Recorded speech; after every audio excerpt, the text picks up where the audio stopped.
Via della ricerca scientifica ai piedi della torre della ricerca della Fondazione Città della Speranza si trasformerà in un grande campo di pallavolo. Traffico chiuso, domenica 5 maggio 1300 piccoli atleti del volley padovano invaderanno questa strada della zona industriale per la festa di primavera.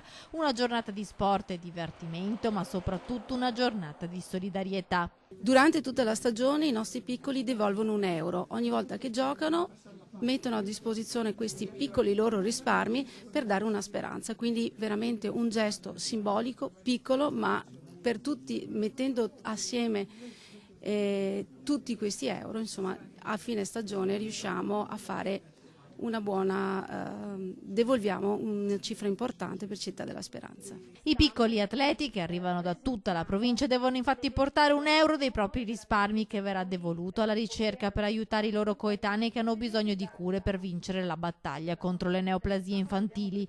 All'ombra della torre, famiglie, allenatori e tanti campi da mini volley per divertirsi e passare un pomeriggio di festa.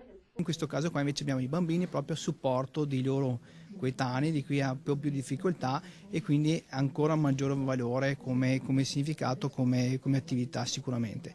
Poi ci sarà l'occasione anche per chi, i grandi, possono vedere la torre della ricerca e quindi capire cosa fanno i ricercatori, dove vanno quelli che viene raccolto come Fondazione Città della Speranza, e quindi vedere questa realtà che è un'eccellenza italiana e non solo, anche a livello europeo.